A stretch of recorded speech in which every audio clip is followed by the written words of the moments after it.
तो भाइयों याद है ना चैप्टर 66 में कैसे ऊब की गॉड पावर मिलते ही गोकू के आसपास एक बहुत बड़ा जाइंट गोकू आ गया था। और फिर मैं सोचने लगा कि इस बड़े गोकू का मतलब क्या है। ऊब जो है वो छोटा बच्चा है, उसकी गॉड पावर चलो मान लो बहुत ज्यादा थी, लेकिन फिर भी वो कौन सी टेक्निक है, वो क्या किया गोकू ने ऐसा कि उसका शरीर जो है एनर्जी के टर्म्स में उसने अपनी एनर्जी को अपने ही रूप में एक बहुत बड़ी आकृति दे दी, एक बहुत बड़ा शेप दे दिया, वो भी जस्ट मोरो से हाथापाई करने के लिए। ऐसा कैसे हुआ? तो इसे एक्सप्लेन करने के लिए जो थ्योरी मैं शेयर करूंगा वो कोई कंफर्म नहीं है, बस कुछ पुराने फैक्ट्स के बेसिस पे मैं कुछ कहूंगा इस जायंट गोकू के बारे में। तो इसे इतना सीरियसली मत लेना, गलत भी हो सकता है। तो कुछ भी कहने से पहले एक बार आओ यार वो दिन याद करें जब आप सब फैंस के सपोर्ट की वजह से हम इंडिया में dragon ball super Broly movie लेके आए थे, और हम में से काफी लोगों ने ये मूवी साथ में पीवीआर थिएटर्स में भी देखी थी। तो डीबीएस ब्रॉली मूवी की याद मैंने इसलिए दिलाई क्योंकि मेरी थ्योरी के अकॉर्डिंग इस जायंट गोकू का सीक्रेट हमें ब्रॉली मूवी में मिल सकता है। तो जब Broly super Saiyan God red Vegeta से लड़ रहा था तब पैरागस बताता है कि ब्रॉली अचानक से इतना ताकतवर इकारी फॉर्म की वजह से हुआ है। इकारी सैयन का मतलब होता है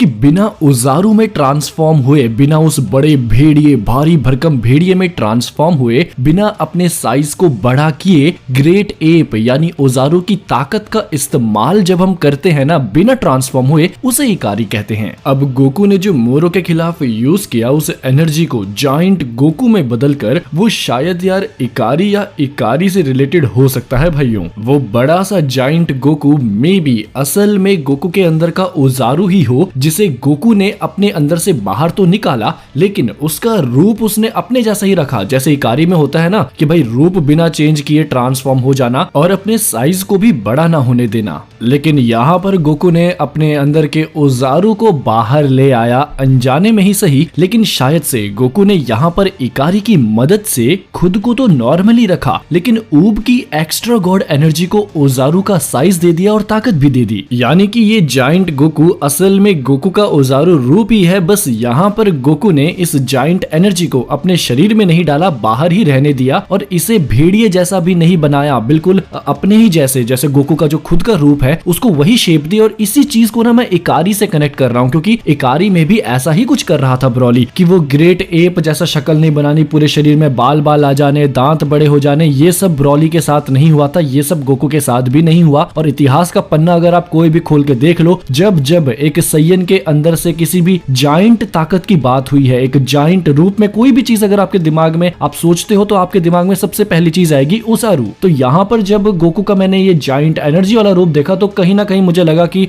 इसे मैं किसी तरह क्या ओजारू से कनेक्ट कर सकता हूँ। क्या कोई ऐसा रास्ता है, क्या कोई ऐसा फैक्ट है, क्या कोई ऐसी स्टोरी में हमें कुछ ऐसा मिला है जिसमें हम एनर्जी को ऐसे ओजारू के साथ कनेक्ट कर पाए। और इकारी इकलौता ऐसा पॉइंट था जो कि डीबीएस ब्रॉली में मेंशन किया गया था। ये सच भी हो सकता है, मे बी इसके बारे में किसी ने ना सोचा हो, मे बी इसको स्टोरी राइटर्स ने सोचा ही ना हो इस चीज के बारे में, लेकिन फिर भी ये फैक्ट है जो हम सब फैंस ने अपनी आंखों से देखा है। अब देखो ब्रॉली क्या करता था, ओजारू को पूरा का पूरा जो ओजारू है उसकी ताकत को अपने ह्यूमन फॉर्म में, आई मीन अपने सैयन फॉर्म में ही, जो उसका नॉर्मल रूप है उसी के अंदर उसका इस्तेमाल करता था। ना बड़ा होता था, ना भेड़िए जैसे दांत लाता था, ना रूप बदलता था, और ओजारू की सारी ताकत ना उसके शरीर के अंदर ही रहती थी। लेकिन गोकू ने मोरो के खिलाफ जो किया उसमें गोकू ने ये तीनों की तीनों चीजें जो ब्रॉली ने की ना, अभी मैंने मेंशन की, वो सबका सब नहीं किया गोकू ने, लेकिन इनमें से कुछ को ही गोकू कर पाया।